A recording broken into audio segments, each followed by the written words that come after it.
right, good evening, everybody. We're going to begin here shortly. Please ensure your cell phones are off or on silent.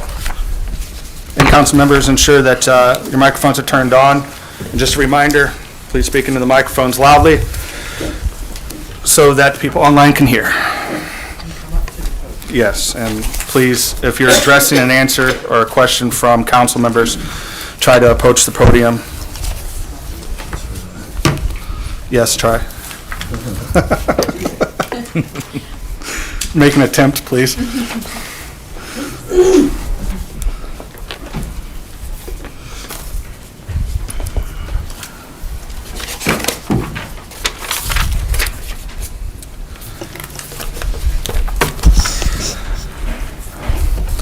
All right, today is Monday, October 9th, 2023. Today is a regular legislative meeting of Barberton City Council. Before we begin the regular legislative meeting, we will hop into individual committee meetings this evening, and we will start with City Properties, Parks and Recreation with Mr. Jaber, but he's absent, so co-chair Mr. Heidick. Thank you, Mr. President. City Properties, Parks and Recreation. It is 6:03, Monday, October 9th, 2023, in council chambers. The chairman is absent, and the committee consists of Councilor Fry and myself. We have no requests for legislation, nothing pending. Councilor, do you have anything? No, I do not. Is there anything from the body? Is there anything from the gallery for City Properties, Parks and Recreation? Seeing none, do I have a motion to adjourn? I will make a motion to adjourn. Thank you. I will second that. We are adjourned at 6:03. Thank you, Mr. Heidick. Next up is Public Welfare and Safety with Mrs. Fry. Thank you, Mr. President. The time is 6:06 p.m. It is Monday, October the 9th, 2023. We are located in council chambers. All members of my committee are present, which is myself, Mr. Griffin, and Mrs. Coburn. All council members are also in attendance with the exception of Mr. Jaber. I have noted all guests in the gallery on my sheet. We have a request for legislation, which is a letter from Chief Vince Morber requesting legislation to appropriate $7,500 from the Ohio, I don't know if that's a typo, is it Ohio Fund? That's what was on the letter. Okay. One Ohio. It's just one Ohio? Okay. Yeah. Fund to the Police Department operating account in the One Ohio Fund. Emergency wording has been requested, and this will be referred to finance. Does anyone have any questions about this piece of legislation? Hearing none, do I have a motion to call for it? So moved. Thank you, Mr. Griffin. I'll Motion second. made by Mr. Griffin, seconded by Mrs. Coburn. All in favor signify by saying aye. Aye. We have a second letter. This one is from Steve Iono, Chief of the Barberton Fire Department, requesting legislation to appropriate $1,383.43 from the unappropriated item of the general fund to the fire department's operating budget. Emergency wording is requested, and this will be referred to finance as well. Are there any questions about this piece of legislation? This amount is, this amount was received from Noble Oil Services, and it is a reimbursement for items used in the Tuscarora River oil spill. No questions? Okay. Do I have a motion to call for this? I'll make that motion. Motion made by Mrs. Coburn, seconded by Mr. Griffin. All in favor signify by saying aye. Aye. Okay. We have no pending legislation. Does anyone have miscellaneous discussion for public welfare and safety?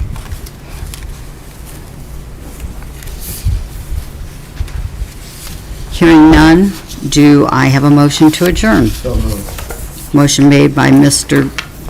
Griffin, I'll second. seconded by Mrs. Coburn, and we are adjourned at 6:09 PM. Thank you. Thank you, Mrs. Fry. Next up, Rules Marketing and Development with Mr. Griffin. Thank you, Mr. President.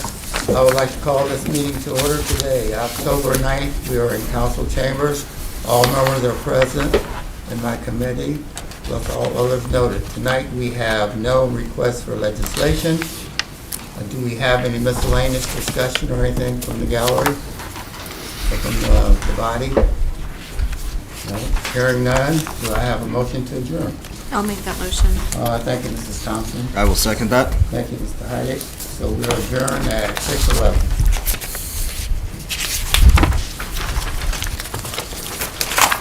Thank you, That Mr. I pass. Thank you, Mr. Griffin. Next up is City Utilities, Mrs. Coburn. Thank you, Mr. President. I would like to call city utilities to order. It is 6:10 PM. All of my members, myself, Carol Fry, and Erica Bailey are present, along with all other members of council.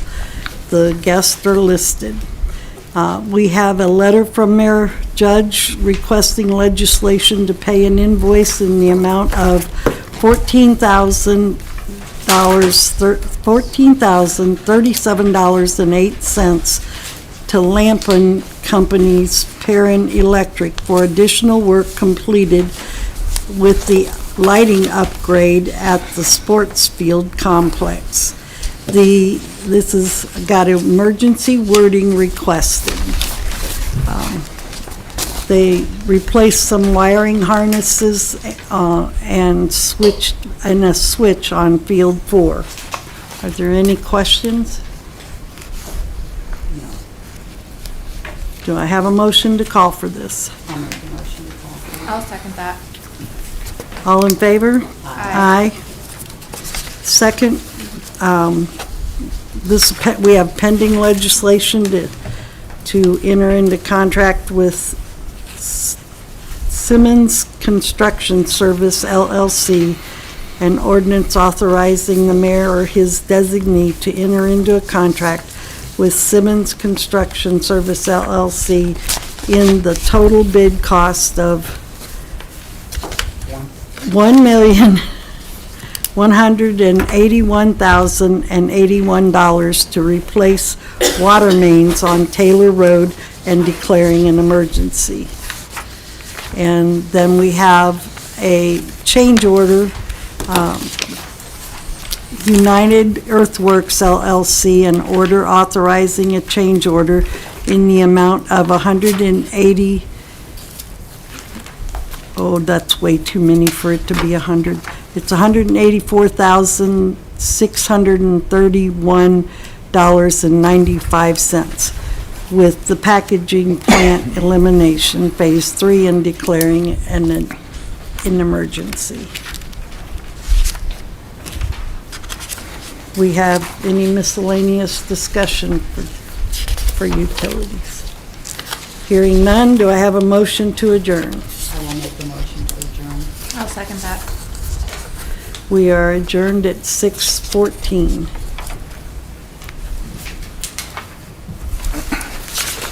Thank you, Mrs. Coburn. Next up, Finance and Personnel with Mr. Heidick. Thank you, Mr. President. Finance and Personnel, it is Monday, October 9th, 2023. We are in council chambers. The committee is present, which consists of Councilors Coburn, Thompson, President Greer, and myself as chair. First on our docket is the presentation of the finance report for the month of September 2023. Director, are you?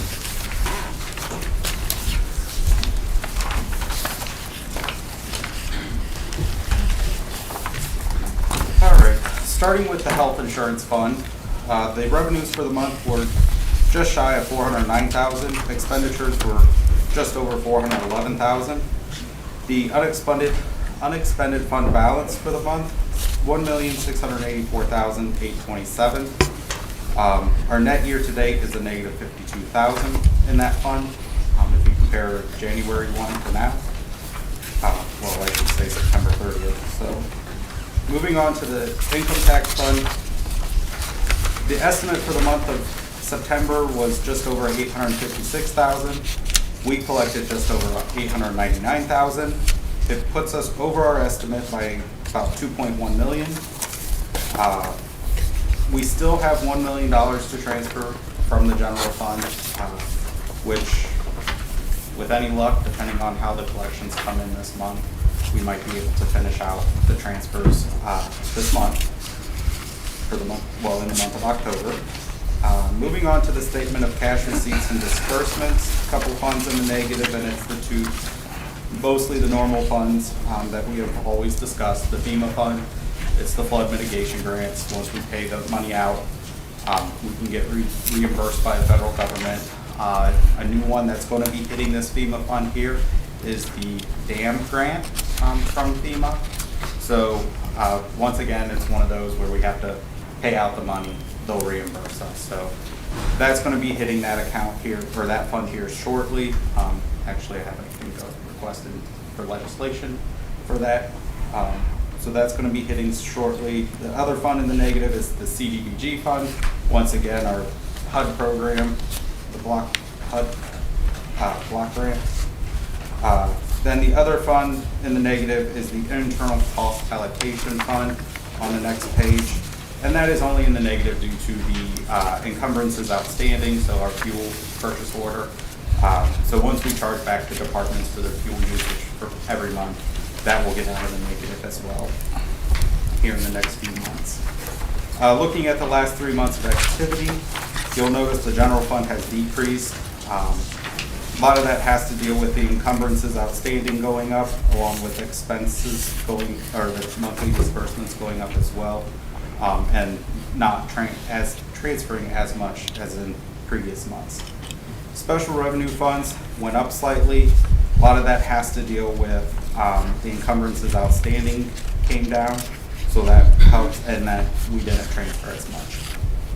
Enterprise funds has stayed roughly the same the past 3 months, and all other funds, you'll notice, did its normal $300,000 increase from every month. So then comparing September of last year to September of this year, you'll notice the general fund is down by about $5 million because we're starting to spend some of those restricted funds.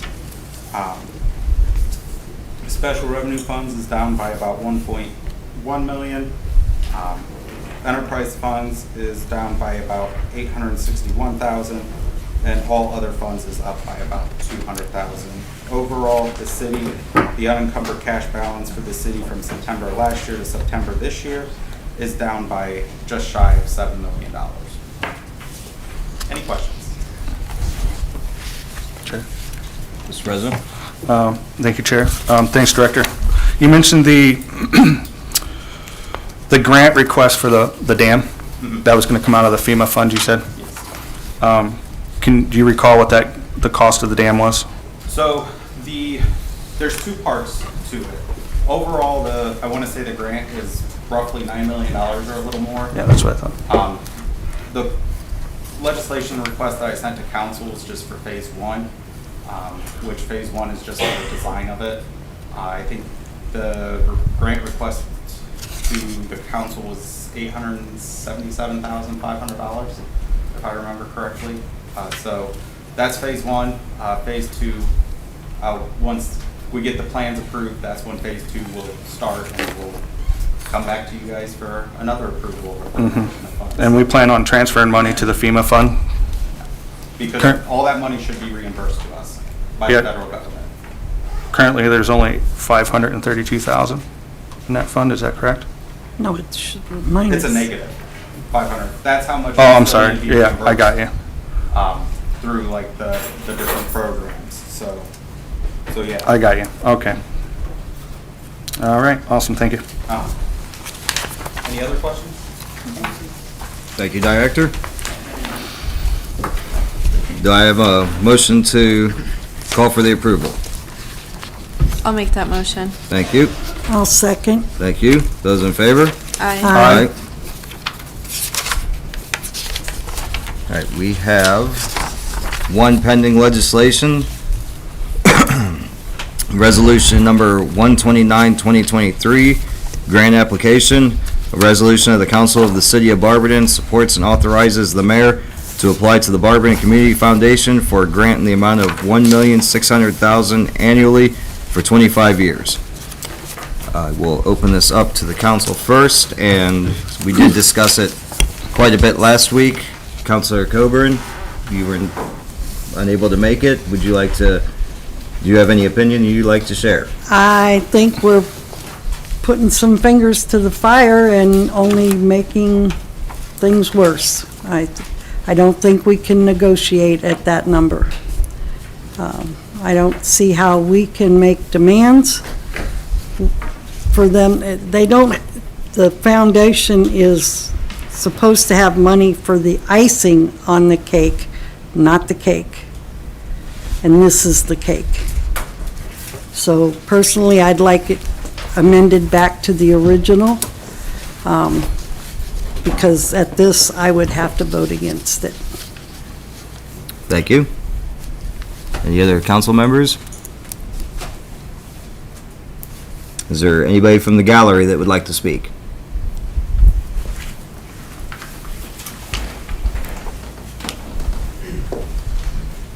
Thank you, Councilman Heidick, for giving me a moment to speak. I prepared just a letter I want to read to council tonight on behalf of myself in my role. So good evening, my name is Jason Slater, for those of you who don't know me. I'm the current board chair of the Barberton Community Foundation. I'm here tonight to comment on the foundation's capacity to fund the proposed legislation before City Council regarding the capital project for the new city building and Justice Center. I strongly encourage the council to reconsider the finite language of the proposed legislation in its current form. It provides no avenue for the city and the foundation to negotiate towards a solution in the best interest of both parties. We strive to be good partners with both the city and the schools while ensuring we meet our fiduciary responsibilities. Should this request pass council as it stands today for the $1.6 million for 25 years, it would require us to book the $40 million grant, nearly half of our endowment, in a single year, according to the generally accepted accounting principles. A grant of that nature would require the board to violate Ohio Revised Code, MIFA rules, our own code of regulations, and our own spending policy, all of which are in place, again, to guide our fiduciary obligations to ensure the perpetuity of the endowment.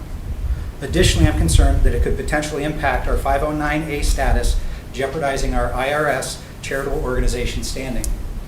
In 1996, the citizens passed a tax levy to pay for the building of the new high school.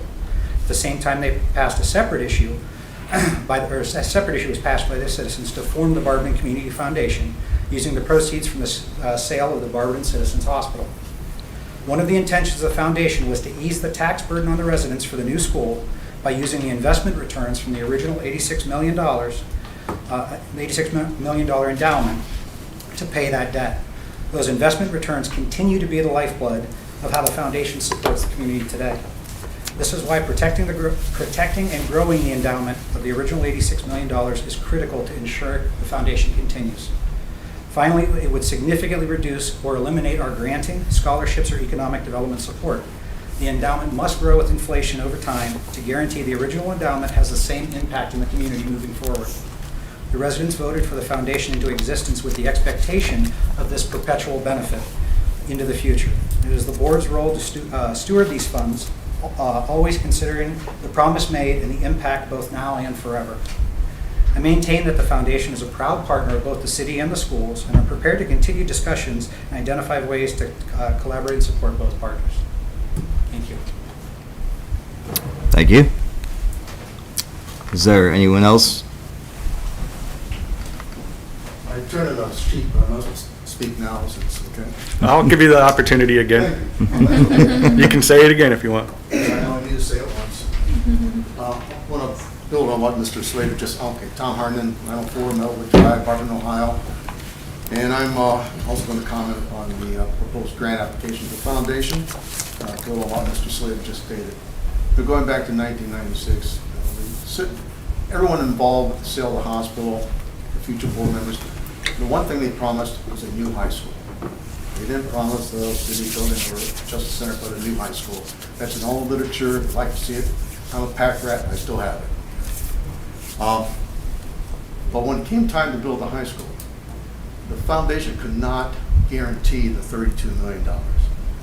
The schools went out for a bond issue, it passed, and when we sat down with lending agencies, we told them that the foundation was going to cover the debt service. We could not cover the entire $32 million, otherwise we would have had to book the entire $32 million by the accounting regs, which Mr. Slater mentioned, generally accepted accounting regs. So when we met with the bonding agencies, we told them what we're going to do. They said, well, that sounds great, but we don't trust you. You're going to have to put a year's worth of escrow or a year's worth of debt service into escrow with the schools. So the first year we actually paid 2 years of debt service. The reason for that is that if the foundation ever failed to pay the debt service in a future year, the schools would already have that debt service in escrow. They could pay the current debt service, then run down to the county fiscal officer and put into effect the levy that the citizens passed. So that's the difference. When I see the legislation before you, I don't know where you guys are going to finance everything that you want to do. I assume you don't want to do it on a piecemeal basis. You know, $1.6 million is not going to get the job done. You're going to need the entire, what is it, 28 million, 30 million, I don't know what it is, in order to do everything. So, and a city cannot incur debt unless it has means of paying it off.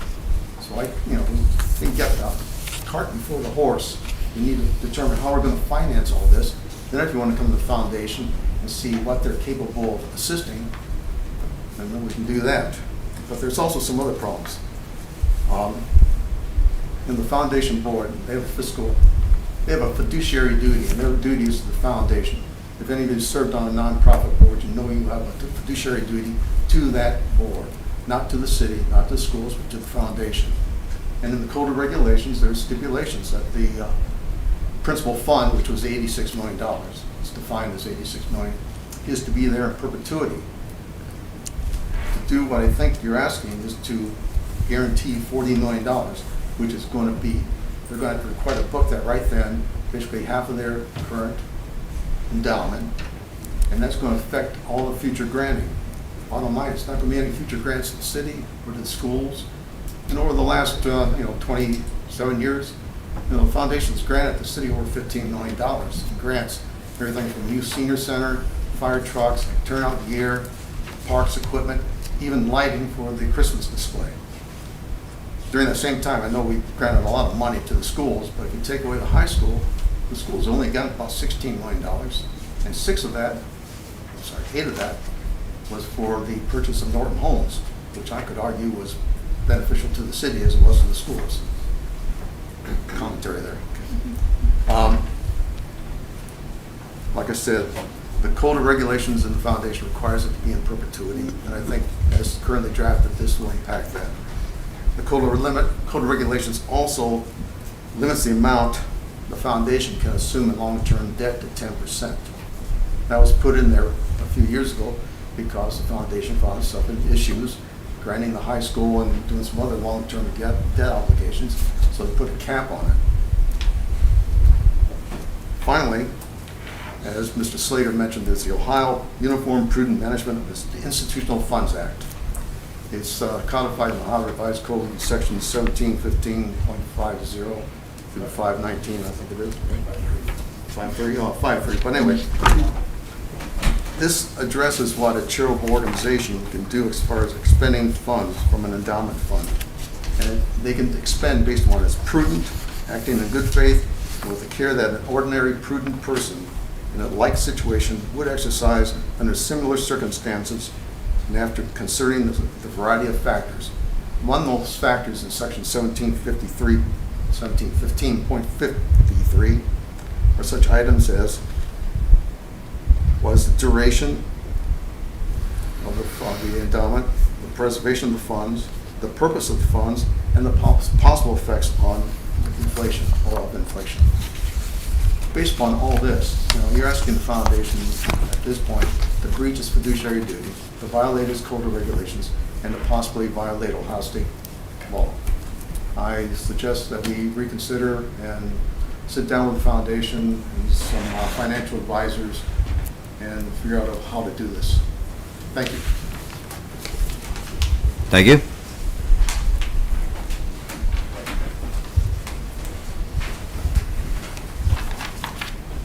Hello, my name is Michael Chisnell. I am a resident here at Barberton, 571 Anna Dean Lane, and also business owner. One of my businesses is financial planning, financial advising. So I come from a deep founded expertise on this topic specific to Uniform Prudent Management of Institutional Funds Act. I fought very hard with the foundation in my decade-plus volunteer tenure with the foundation as the 2018 board chair, and also of the chair of the finance committee, and frankly, someone who spent countless hours rescuing the foundation to make sure that we were able to pay the debt service that was promised. I don't know that the community is acutely aware of how close the foundation came to not being able to fulfill that annual promise of making that grant. 2008 wiped the assets of the foundation down to about $54 million. And when we're talking about the number of dollars required to pay a $2.5 million, $2.6 million grant to fund the mortgage payment of the high school, that the math doesn't work. 5% of $54 million doesn't really cover that, let alone the operations and all the other grant making that was done. A couple of things that are different today versus then. Yes, we had the support of the community through a vote. The community said, yes, we are voting to approve of the foundation existing and the high school coming to fruition. We are signing up to cover the bill in the event the foundation is not able to. So they said, yes, go ahead and levy our houses, levy our real estate. The citizens agreed to pay the bill in the event the foundation was not able to pay the bill. So that is an important factor, and we're asking a board of less than 15 or fewer individuals representing all of the citizens of Barberton to violate their fiduciary responsibility, violate Ohio Revised Code, and violate Uniform Prudent Management of Institutional Funds Act. So that's a pretty big ask. How do we know that 25,000+ people want to spend their money on this thing? How do we know that they want the foundation? How do we know they want to kill the golden goose that is the foundation, laying these golden eggs of millions of dollars of grant making every year? If your kid, my kid is here with me tonight, if she said, hey daddy, I'd like to have 73% of all of the money that you brought in this year to go spend on this one thing. That's what we're asking. $1.6 million is 73% of the entire operating budget, including all grant making and operations of the foundation for calendar year 2023. Daddy, I'd like you to spend 50% of your entire net worth to buy this one thing for me. Okay, is it going to generate a lot of revenue? Is it really going to be that thing that kickstarts and ignites perpetual cash flow for our household? Oh, we're not really sure that it is. Okay, sorry, Sonny, no thank you. We're not doing those things. My 9-year-old understands that that's probably not the best solve. I would implore you guys to give some really good thought to this. I would encourage some facilitated conversation between the goals and objectives and the constraints that you're under. You can't, you have constraints, the foundation has constraints. Let's make sure that we're working together to solve this. And a facilitated conversation really needs to happen, because there's a right answer here and there's a good way to get to the right outcomes. But we can't ask 15 people to break the law. June 1st, 2009 is when UPMIFA was adopted by Ohio Revised Code. High school was formed 1996. UPMIFA came into play today. So these are very critical things. Please do some analysis and consideration, and please ask how we can help. The community is very anxious to help you do what's best for us.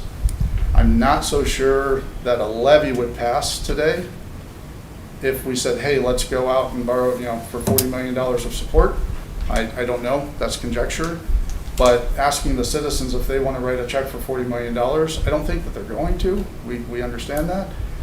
I will say our property tax values, if you analyze a common house today in Barberton relative to any of the neighboring communities, our property tax values are exponentially lower. The foundation saves possibly thousands of dollars per household per year on reduced property taxes. That is lessening the burden of government on the citizens of Barberton, which is in the policy manual, that is in the founding documents. And I'm pretty sure that all of us sitting in this room saving $1,000, $2,000, $4,000 a year or more on our property taxes, that's a pretty good save. Maybe we need to step up and pass a levy to support the existence of this. There are pros and cons to whether or not that supports the city, and it puts the city in a tough spot because there's debt obligations required. I understand that. I appreciate you guys giving us some good thought. I appreciate you putting the time into this topic that you are, and I'm hopeful that we get a new Justice Center. I'm hopeful that we get a new city building. I'm hopeful that the city continues to flourish. And thank you guys for all the effort that you're doing to make that possible. Thank you for the time. Thank you. Thank you. Is there anyone else from the gallery that would like to speak? And one thing I've noticed in a letter we received, and Mr. Chisnell touched on that the high school did have a vote for a levy to back this.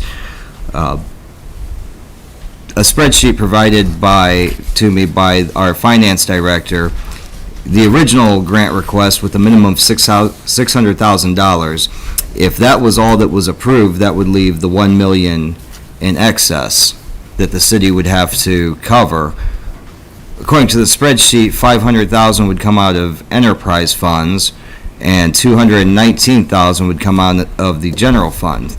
Further conversation with the finance director showed that a 5% increase in water and sewer would raise $350,000, $250,000 respectively. That does not take into consideration cost of living adjustments between non-bargaining, bargaining units, 2.5% cost of goods, as was noted there. The reason I bring that up is, am I correct, Director, that up to 5% can be done without council approval? Correct. So if the foundation were to grant the original request, but say they could only do the $600,000 annually, we would have to instantly raise water and sewer 5%. Now that affects every household in Barberton. As was noted, that a levy would be pretty tall ask from the citizens. We asked for a three-year, $3 million levy 3 years ago, which would have expired at the end of this year. That did not pass. We asked for a $0.75 million levy dedicated strictly to police equipment and not to wages or anything of the like. It did not pass. A 5% increase without council approval or the vote of the city is a de facto end-around tax that the citizens have no say whatsoever that would basically be subsidizing this project. I worry that the original grant request of minimum $600,000 would be all that the foundation, given what they've said, could do, and leave us on the hook for the million, and that's just that 5% increase and all the other increases, that would just be in the first year. Is it possible that increases would have to come after that? It's a scary situation that I don't think we can put, and I say we as a city, impose that 5% increase solely to fund the enterprise fund, while at the same time striking $219,000 from the general. As the director stated last week, he would prefer no money come out of the general, which would put the grant request roughly at $950,000 per year per our conversations, yet that would still leave the enterprise fund, which we would have to make up with the 5% increase. On top of that, Director, the $5 fee on the bills, to make what we're doing currently sustainable, are we going to have to be raising that soon to possibly $6 or $7?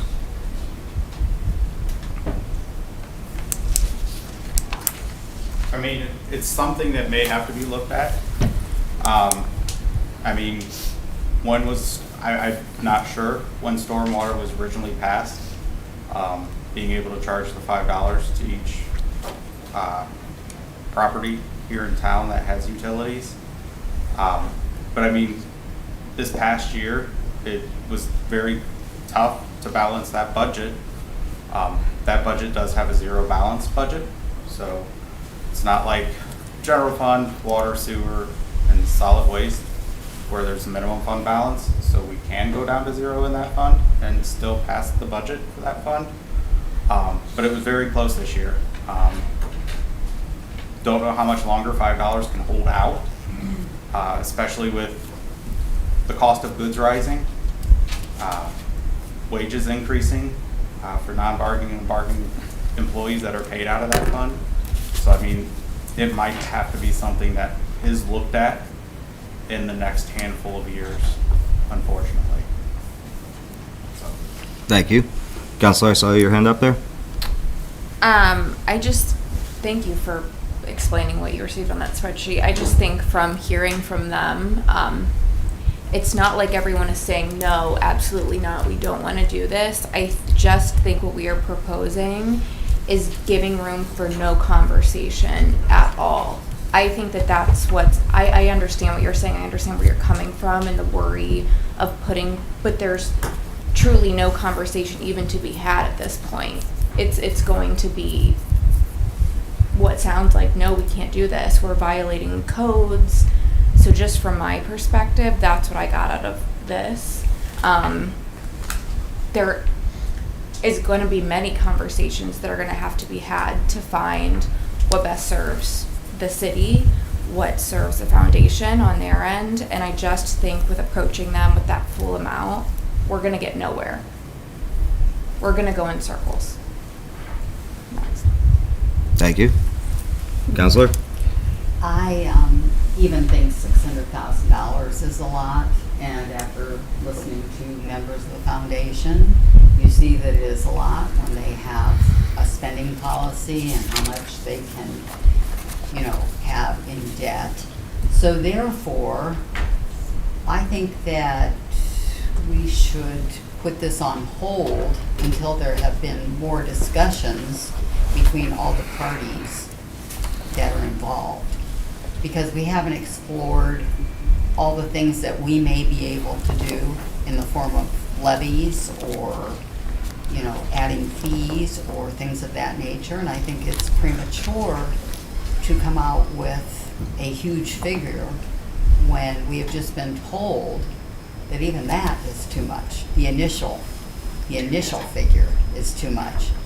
So I think that we should go back to the drawing board and figure out some ways that everybody is involved in this. Thank you. Thank you. Counselor? Thank you, Mr. Heidig.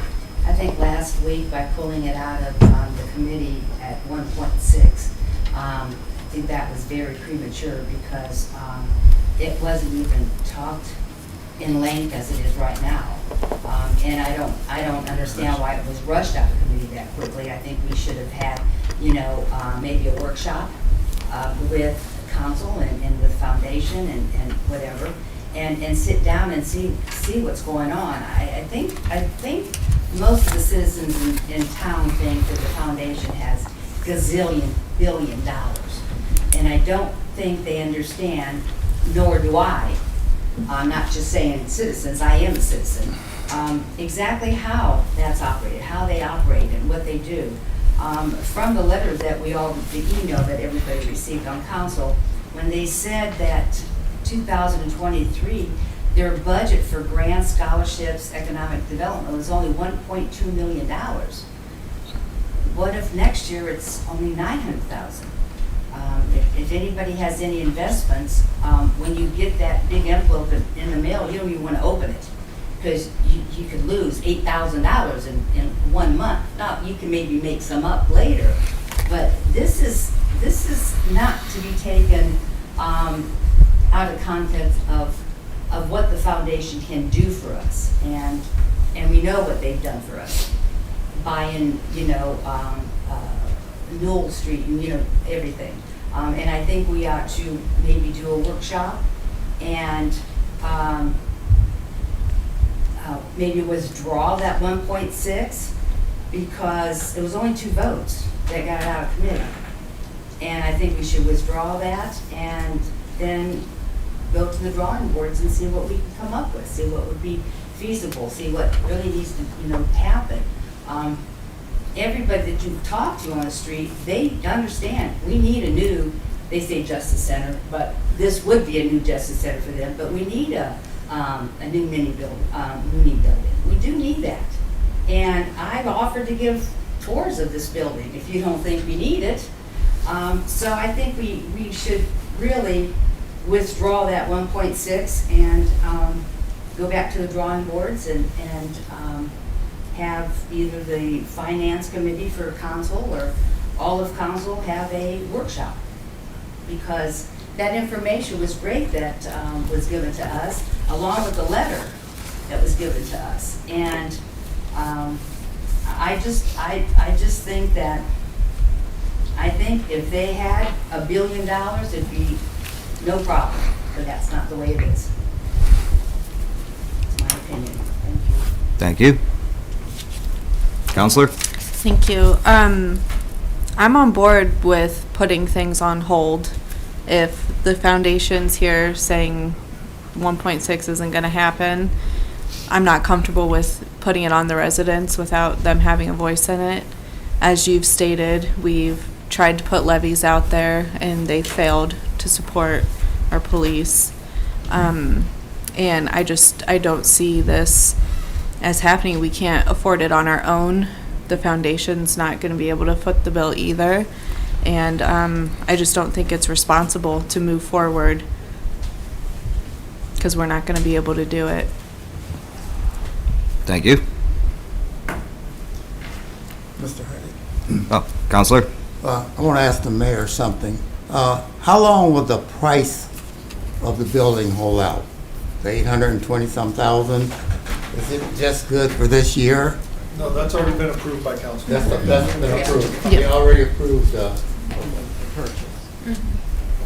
I mean, there's a lot of variables when you comes to the financing, the renovation of this building and the other building. I can't disagree with anything that these gentlemen said or anything that you said or that the finance director said. You know, the variables on the foundation side is their asset allocation and the market, how well the market does, right? And we know that everything goes up and down, right? Like a roller coaster. The variables on the renovation is the total cost, right? We estimate to be 1.6 million for the debt service with the interest. The rate that we're going to get, you know, because we're looking at first payments not till 2025, we do lock in that rate. So there's a lock in that cap in there. Construction materials and things like that, which obviously plays into it. So there's a lot of variables. And on the enterprise fund side, I agree with our finance director. It'd be great to have zero coming out of the general fund. But, you know, typically there's always an increase of some amount in the utility funds because of, as you mentioned, the cost of living and the cost of materials and et cetera. But we also pay off some long-term debt over the next few years as well. So there's kind of like some balancing there. So there's a lot of variables that go with this as well. Putting this on hold, I'm not sure exactly what that means because this is, I think you're requesting 3 readings, so it does go for several more weeks. We have a 5th Monday in October. And I did send out an email to kind of get, we have been meeting, right? So numbers and scenarios have been played out for quite a while. But I did send an email out to reconvene and talk about this some more. Thank you, Mayor. Did I see a hand up in the gallery? Yeah, you saw mine. Ah, could you, So, speaking from a citizen- Mr. Risley, could you come to the podium, please? So, speaking from a citizen's point of view, State. one of the things that you guys need to consider too, if we had to go with what Bebe was talking about adding, you know, to the water bills or whatever bill that it is that we're adding the 5% to. I also just took on all my properties inside of the city a 31% increase in my taxes for my property taxes on top of that. So there's people that live paycheck to paycheck in the city that just got hit with a huge upswing in that, and now you're going to ask them to add even more money to it. So you guys need to really, really sit back and consider that. What I encourage you to do, I counted 7 or 8 people here that are running for council or they're running for the mayor. Every time I come here, we're, you know, running different bills and different things, and we're approving stuff that we really don't even know what we approved, kind of like the police bill. No one knew that the flock cameras were in there. they're into the 50,000 threshold that now went up to 75,000, and all of these different things. What I ask is from the council and the new council, whoever gets elected or doesn't get elected, hold yourselves accountable. Who's holding the $500,000 that we have in overtime or $600,000 that we have with fire departments? Mr. Risley, Yeah. just, This is dealing no, with just, this. I just want to stick to the topic, please. Okay, well, that's the topic. The topic is you guys need to hold yourselves accountable to make sure that we have the money to get the new police department or the new city building. Because the building that they're currently in is not safe. The conditions are, I mean, this is ridiculous that we're having a meeting in here like this. So why don't you guys hold yourselves a little bit more accountable, and the new people hold yourselves more accountable on our spending? I mean, every time we get in here, it's just pass. How many things have we passed today that went one reading? The other day, the last time I was in, well, I gotta stay on topic, sorry about that. Thank you. So you guys just need to hold yourselves a lot more fiscally responsible. My household, when I don't have money to spend on something, I do something else, you know? I go and find a way to do it, whether I gotta sell off a piece of property, whether I gotta sell off something that I have in my house. We have tons of properties inside of the city, 300 of them to be exact, that are sitting vacant or that we could use. Why don't we start selling off some of them to pay for the stuff that we need to pay for? And didn't we spend, how much was it that we spent for the pit stop property that was supposed to be the new city building that we just wasted? Mr. Risley, I believe that came out of the court's fund, not the city's. I don't It think was it's the police, Right. grant. But it's still wasted money that we could have been putting towards this, correct? No. But you're gonna put grant money towards this building, right? So that's money that we don't have to spend through the city, that it's coming from a different place. This is fiscal responsibility, figuring out where you can take your money and best spend it. We're just throwing away money left and right. So hold yourselves accountable. That's what you need to do. Thank you. Are there any other comments from the gallery or counselors? Chair. Mr. President? Thanks, Chair. It was mentioned that by Councilwoman Angeloff, that's a workshop. Is that something that we can coordinate, Mayor, with the foundation, possibly? I know you said you have an email going out to reconvene with them, but to have it done in a manner that all council can come, ask questions, see everything firsthand. Yeah, I'll reach out to them. Thank you, Mayor. Thank you, Chair. Mr. President, with that suggestion, and I leave it to you and the council and the foundation, if everybody's free, the mayor did mention a reminder that there is a fifth Monday this month. If everybody would agree to be able to meet that Monday here in council chambers to speak and workshop that, I would have no problem with that. But again, I leave it to you as the president, the mayor, and the foundation to coordinate something like that. I personally would have no problem with it. I don't know if any other counselors would be busy that day or have plans or... No, I have no objections. Can I state my next objection? By all means. I would like us to remove the million and present it as presented, not amended. Go forward with the 600,000 for the next 3 readings or whatever. I don't want the million left on. The final reading would be in November, so I think we have time to amend it after that workshop if need be. Once we sit down with the foundation, the administration, and ourselves. Okay. Is there anything else from the body? Mr. Mayor? Point as you just mentioned, so I believe the second reading will be Monday before, the fifth Monday, then the fifth Monday, and then the third, you'll have a council of the whole, followed by passage of 14th. So you'll have a third reading of the fifth, and then Correct. The third reading would be after our workshop, which could be amended on the floor if need be. Are there any other comments? I want to thank everybody for speaking on that. Do I have a motion to adjourn? I'll make that motion. Thank you. I'll second it. Thank you. We are adjourned at 6:51. Give me a break. Thank you, Mr. Heidick. That concludes our individual committee meetings. We're going to take a 10-minute break and resume back at 7:01. Thank you.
I think we're... Oh, I know.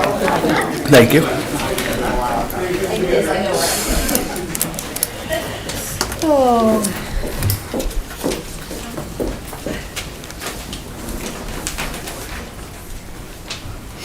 All right, before we begin, please ensure your cell phones are off or on silent. Do not disturb does not work. I left it at home. That's not safe, Bob. And council members, just ensure your microphones are turned on.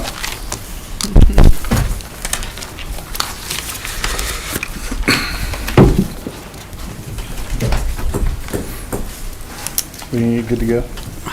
Yep, we're good to go. All right, thank you. All right, today is Monday, October 9th, 2023. I call this meeting to order at 7:05 PM. This is a regular legislative meeting of Barberton City Council. Please stand for the Pledge of Allegiance, followed by invocation by Mrs. Bailey. I pledge allegiance to the flag of the United States of America and to the republic for which it stands, one nation, under God, indivisible, with liberty and justice for all. Heavenly Father, thank you for the freedom we enjoy to gather here. Guide our words and actions this evening to the betterment of our town and its citizens. Grant us a spirit of cooperation and mutual understanding. Please bless our military, first responders, and all city employees. We ask these things in Jesus' name. Amen. Amen.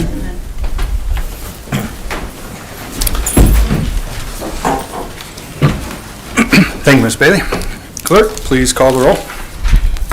President Greer. Present. Mr. Heidick. Here. Mrs. Thompson. Here. Mrs. Bailey. Here. Mrs. Angela. Here. Mr. Griffin. Here. Mr. Jaber is absent. Mrs. Coburn. Here. Mrs. Fry. Here. Thank you. Approval of the minutes. Approval of the minutes of the regular legislative meeting held on Monday, September 25th, 2023. Mr. Hyde.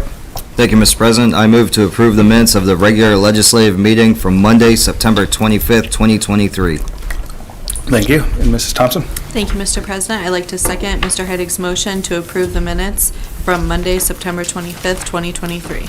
Thank you. It was moved by Mr. Heidick and seconded by Mrs. Thompson to approve the minutes of the regular legislative meeting held on Monday, September 25th, 2023, as presented. Are there any remarks? All those in favor signify by saying aye. Aye. Aye. Opposed? All right, minutes are adopted. Petitions and claims. There are none. Matters requested. They've all been dispersed. Okay. Citizens addressing council. So we do have two, but I don't believe they're in the gallery anymore.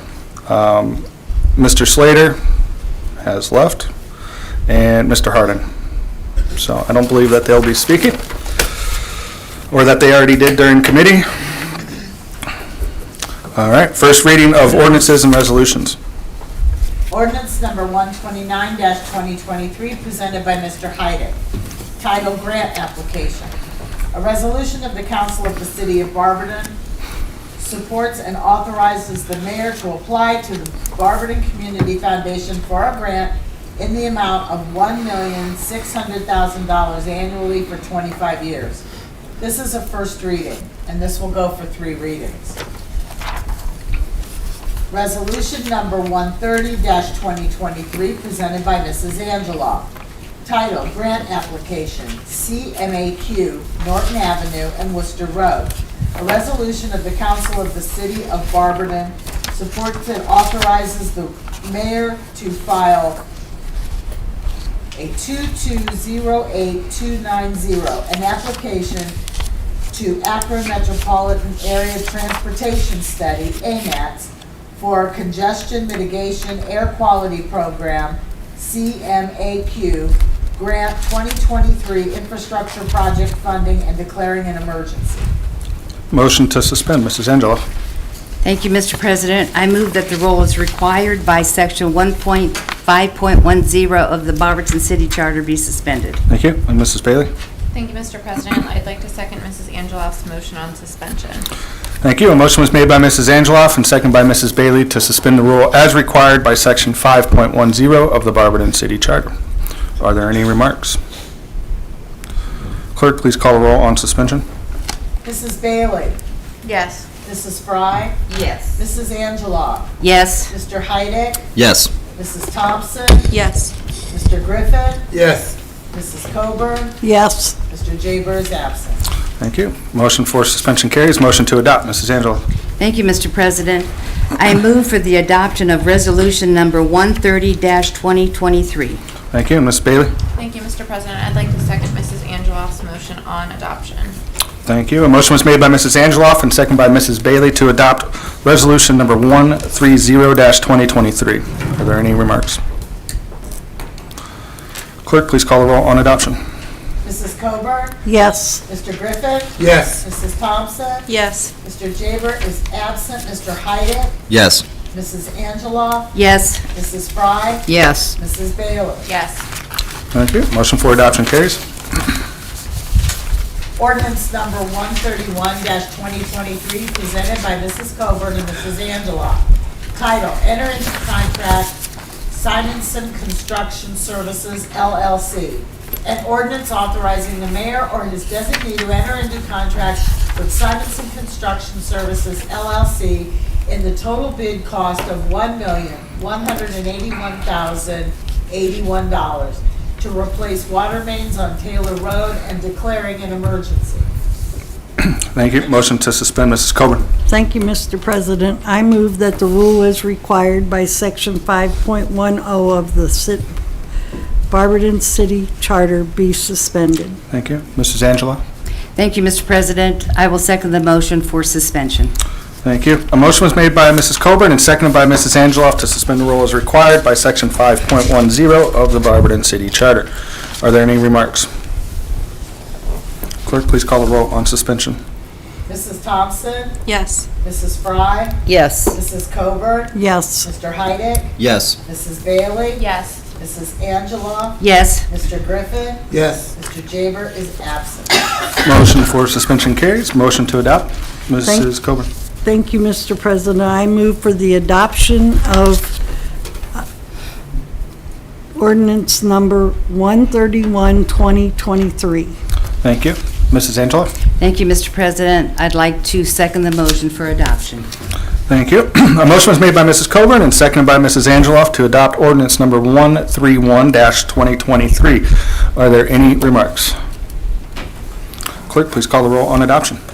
Mr. Griffin? Yes. Mrs. Angela? Yes. Mrs. Bailey? Yes. Mr. Heidick? Yes. Mrs. Coburn? Yes. Mrs. Fry? Yes. Mrs. Thompson? Yes. Mr. Jaber is absent. Thank you. Motion for adoption carries. Ordinance number 132-2023, presented by Mrs. Coburn. Title, Change Order, United Earthworks LLC. An ordinance authorizing a change order in the amount of $184,631.95 with United Earthworks LLC for the Brentwood Estates Sanitary Sewer and Package Plant Elimination, Phase 3, and declaring an emergency. Thank you. Motion to suspend, Mrs. Coburn. Thank you, Mr. President. I move that the rule as required by Section 5.10 of the Barberton City Charter be suspended. Thank you. And Mrs. Fry. Thank you, Mr. President. I second Mrs. Coburn's motion to suspend. Thank you. A motion was made by Mrs. Coburn and seconded by Mrs. Fry to suspend the rule as required by Section 5.10 of the Barberton City Charter. Are there any remarks? Clerk, please call the roll on suspension. Mrs. Fry? Yes. Mrs. Bailey? Yes. Mrs. Coburn? Yes. Mrs. Thompson? Yes. Mrs. Angela? Yes. Mr. Griffin? Yes. Mr. Heidick? Yes. Mr. Jaber is absent. Thank you. Motion for suspension carries. Motion to adopt. Mrs. Coburn. Thank you, Mr. President. I move that ordinance number 132-2023 be adopted. Thank you. Mrs. Fry. Thank you, Mr. President. I second Mrs. Coburn's motion to adopt. Thank you. A motion was made by Mrs. Coburn and seconded by Mrs. Fry to adopt ordinance number 132-2023. Are there any remarks? Clerk, please call the roll on adoption. Mr. Jaber is absent. Mr. Heidick? Yes. Mr. Griffin. Yes. Mrs. Angela. Yes. Mrs. Thompson. Yes. Mrs. Coburn. Yes. Mrs. Bailey. Yes. Mrs. Fry. Yes. Motion for adoption carries. Ordinance number 133-2023, presented by Mrs. Thompson. Title, Enter into Contract Butcher and Sons. An ordinance authorizing the mayor to enter into contract with Butcher and Sons for the demolition of 401 Newell Street and declaring an emergency. Thank you. Motion to suspend, Mrs. Thompson. Thank you, Mr. President. I move that the rule as required by Section 5.10 of the Barberton City Charter be suspended. Thank you. Mrs. Angela? Thank you, Mr. President. I'd like to second the motion for suspension. Thank you. The motion was made by Mrs. Thompson and seconded by Mrs. Angeloff to suspend the rule as required by Section 5.10 of the Barberton City Charter. Are there any remarks? Clerk, please call the roll on suspension.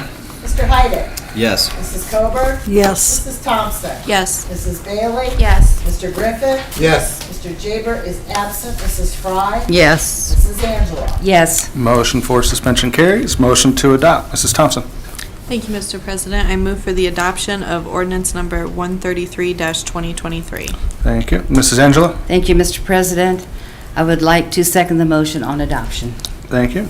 A motion was made by Mrs. Thompson and seconded by Mrs. Angeloff to adopt ordinance number 133-2023. Are there any remarks? Yeah, how much is that contract for that you guys just voted on? It's remarks from council.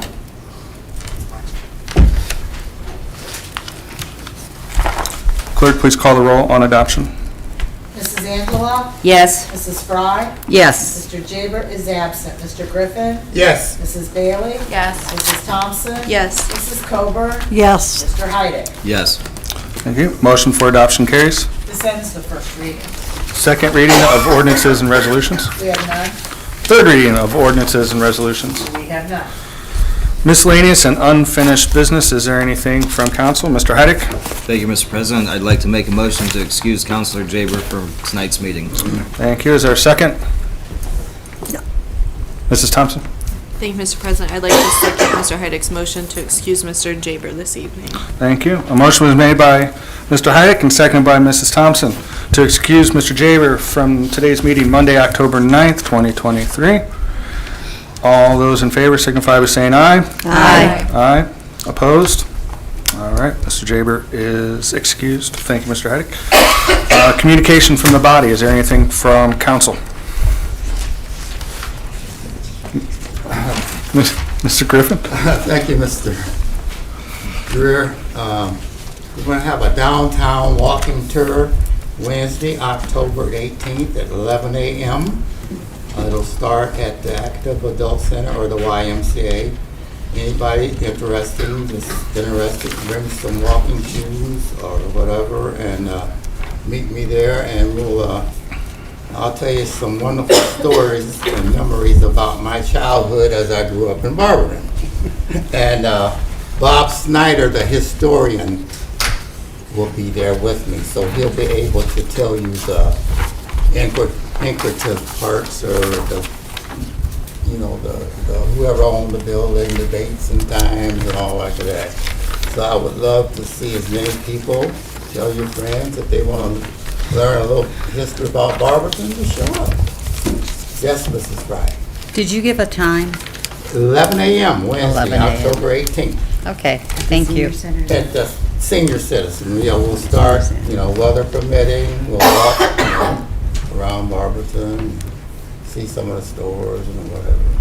And I have another one here, the 46th Annual Freedom Fund Dinner, NAACP, First Presbyterian Church of Barberton, 1 p.m., October 15th. And it's $45 per ticket, and you can pay at the door. And it's for scholarships and stuff that, we give money to school children here in Barberton, 3 kids. I think it's like $1,000 or something. And usually it's the kids that don't really get a lot of big offers from a lot of big schools. It's usually kids that really deserve it. Really deserve the money to use the money. So anybody wants to show up and be a part and help celebrate that, I'd I'd love to have you there October 15th, First Presbyterian Church. Thank you. Thank you, Mr. Griffin. Is there anything else from council members? Department heads. Next meeting will be October 16th. Mayor. Thank you, Mr. President. This past weekend, there was a small sinkhole on 15th Street. You may have seen about it. Very unfair to everyone in town that this was politicized. A little bit of the history of this. That section, that area, there was a house back in 2013, 2014. I believe it was 39 15th Street. That was torn down as part of the Moving Ohio Forward program. We received money from the state. We call it Project Impact Phase 2. Water line, house was torn down, water line was shut off, capped, repairs were made to the street. The drive apron was removed and a sidewalk curb was installed. Last September, after I turned in a question and concern from a resident who lives on the street about the area there in the street settling, our street department did investigate that area. They replaced the pipe and addressed issues on the inside of the manhole. So over a year later, the sinkhole formed just north of the previous work that was done, north of the work in the manhole this weekend. A plate was securely placed over the sinkhole, and the investigation is happening. Our street department did a great job making the repairs over a year ago. They did a great job Saturday, and they'll do a great job addressing the sinkhole. This is the same process for the sinkhole that was just repaired on West Hopkins Avenue, and the other year that was found over on Worcester Road North when we were waiting for, in the curb lane on the southbound lane, waiting for the pipe to come in that had fallen through. So just wanted to kind of give that to you.